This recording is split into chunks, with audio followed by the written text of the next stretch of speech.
Terima kasih atas kebaikan sahabatku yang sudah subscribe. Kami doakan semoga selalu mendapatkan keberkahan dan sehat selalu. Amin.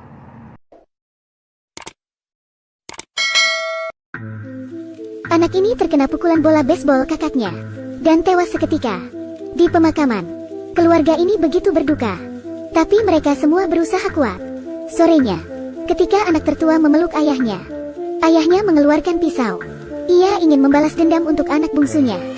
Untungnya, sang ibu datang tepat waktu. Dia mati-matian memblokir suaminya, mencoba merebut pisau. Tapi Dus justru dihantam ke kaca oleh suaminya.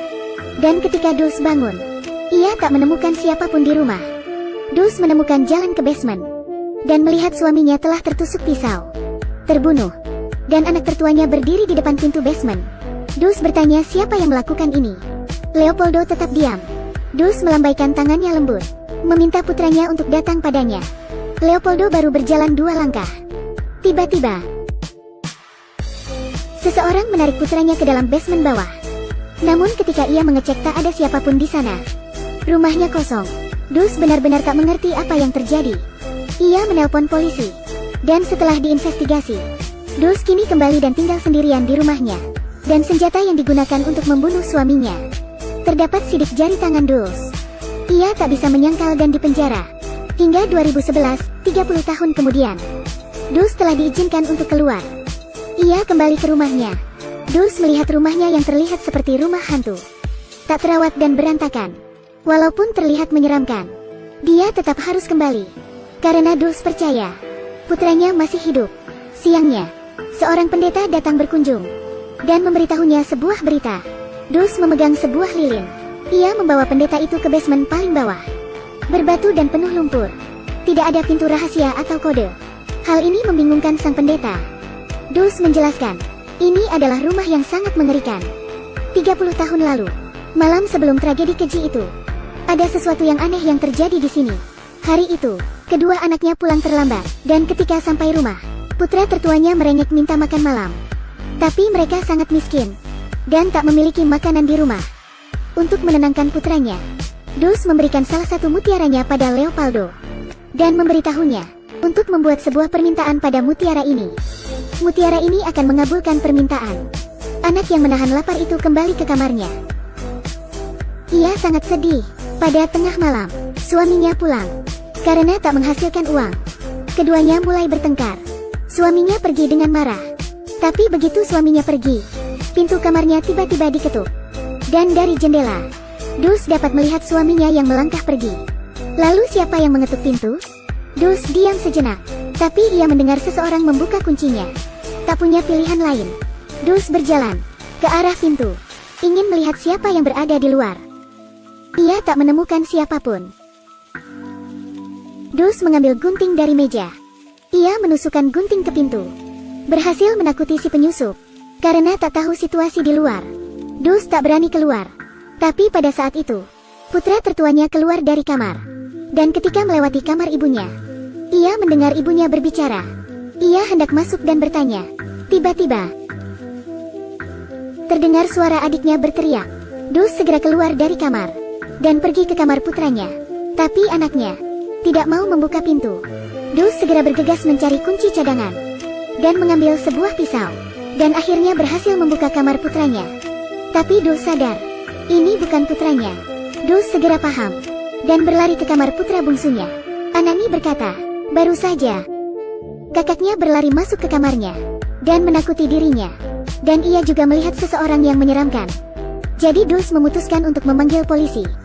Tapi setelah polisi memeriksa seluruh rumah, mereka tidak menemukan tanda-tanda penyusup. Bahkan mereka berpikir Dus berbohong. Polisi itu pergi. Putra tertuanya memberikan sebuah kertas padanya. Sebenarnya, ia juga melihat seorang pria misterius masuk rumah. Pria itu berkata, jangan bermain dengan adikmu besok, dan memberikan kertas itu pada Dus. Dan kertas itu bertuliskan bahwa suaminya akan membunuh anaknya. Setelah mendengar detail cerita ini, sang pendeta mulai menyusuri rumah ini. Ia datang ke arsip rumah dan menemukan informasi tentang rumah ini. Ternyata ini adalah rumah seorang pembunuh. Lebih dari 100 tahun lalu, selama seseorang tinggal di rumah ini, akan menghilang secara misterius. November tahun 1921, yang membangun rumah ini, beserta seluruh keluarganya. Dalam semalam, semuanya menghilang. Di dalam rumah ini, sang pendeta berpikir ini masalah besar. Yang mewarisi rumah ini, tidak menyangka, pada November tahun 1951, tinggal di rumah ini, dan sekali lagi mereka menghilang. Setelah itu, rumah itu dijual secara murah oleh pemerintah. Suami Dulce berencana membeli sebuah rumah murah. Dan ini adalah bencana pada 1981 itu. Setelah membaca semua informasi itu, pendeta itu mempercayai ucapan Dulce. Dari 1921 ke 1951. Dan terjadi lagi di 1981. Dalam kata lain, setiap 30 tahun, kejadian aneh akan terjadi di rumah ini. Sekarang, adalah 2011. Dulce tinggal di rumah ini. Sang pendeta takut Dulce tak bisa menghindari hal itu.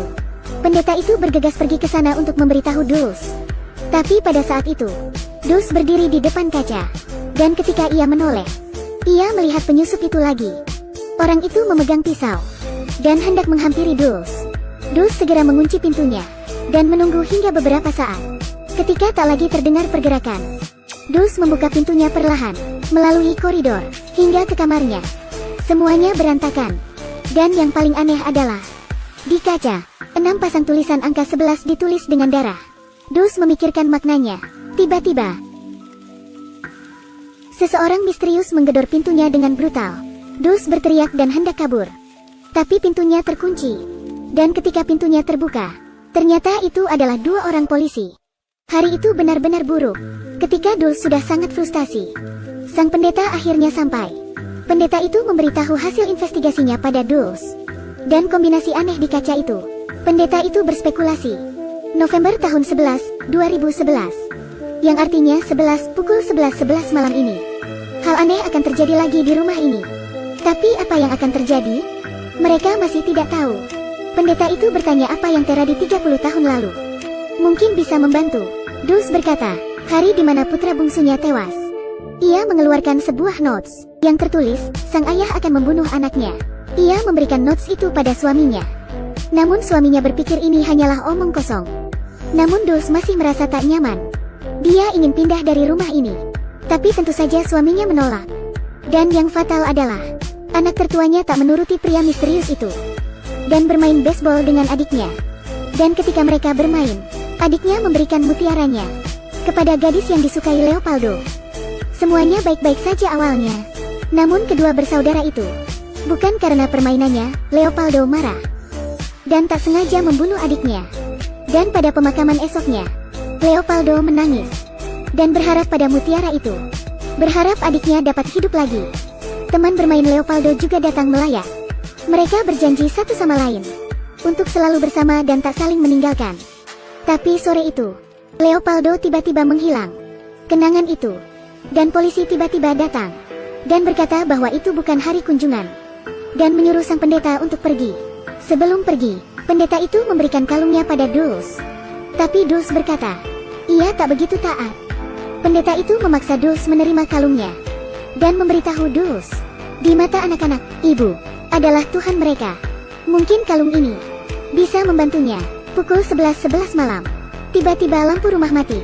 Dulce mendengar suara langkah kaki dari atas. Dulce segera pergi ke atas dan membuka pintunya dengan kunci cadangan. Tapi ia tak menyangka, tak ada orang di dalam. Kamarnya juga terkunci dengan gerendel. Mengunci pintu. Sepertinya penyusup itu lagi. Kali ini, Dulce memberanikan diri. Ia melawan orang yang masuk ke rumahnya. Dan dalam perkelahian itu, Dulce tiba-tiba mengerti.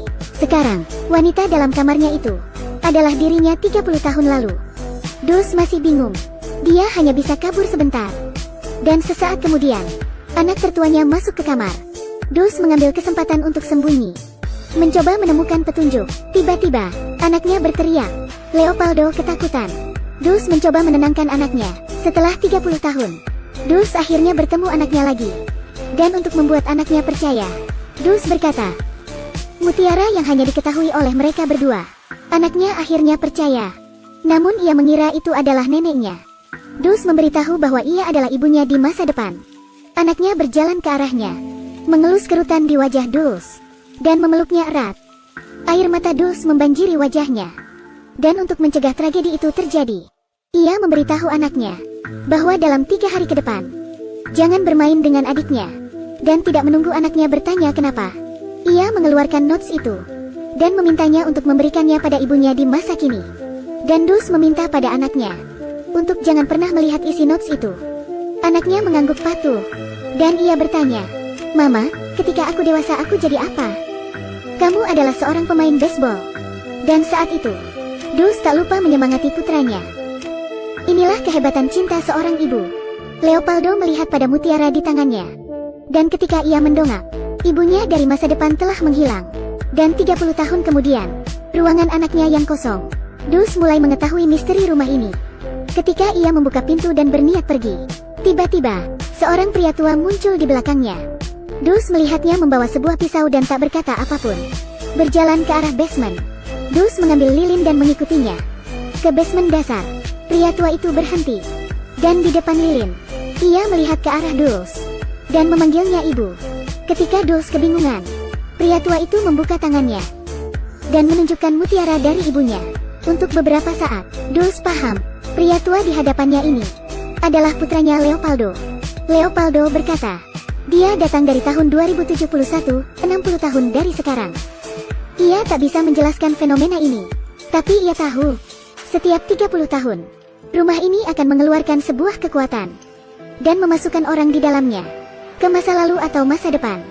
Dulce bertanya pada anaknya, pada November tahun 1981, apa yang terjadi pada akhirnya? Ia tak sengaja membunuh adiknya saat itu. Dan di pemakaman, ia berharap adiknya terlahir kembali. Malam itu, ketika ia berjalan ke arah kamar ibunya, benar saja, ia melihat adiknya di balik selimut. Leopoldo tak tahu saat itu bahwa beberapa hari yang lalu ia telah diperingatkan. Ia salah mengira jika adiknya hidup lagi. Ia memeluk adiknya dengan erat dan meminta maaf. Ia memberikan mutiaranya pada adiknya. Dan dalam sekejap, adiknya menghilang. Leopoldo bergegas menemui ayahnya dan memberitahu adiknya masih hidup. Bagaimanapun, Leopoldo tak tahu bahwa ayah di hadapannya sebenarnya hanyalah ayah tiri, dan adiknya yang telah terbunuh karenanya adalah anak kandung ayahnya. Itulah kenapa ayahnya ingin membalas dendam. Jika bukan karena Dulce yang datang tepat waktu, Leopoldo jelas sudah kehilangan hidupnya. Setelah ayah tirinya memukul ibunya, ia mengejar Leopoldo hingga ke basement. Dan di sini adalah tempat di mana takdir bisa dirubah. Kenangan di sini, Leopoldo berhenti bicara. Ia memberikan pisau itu pada Dulce dan berharap ibunya bisa menyelamtekkan dirinya sendiri. Dulce ragu. Leopoldo berkata, dirinya di 1981 sering merasa sakit.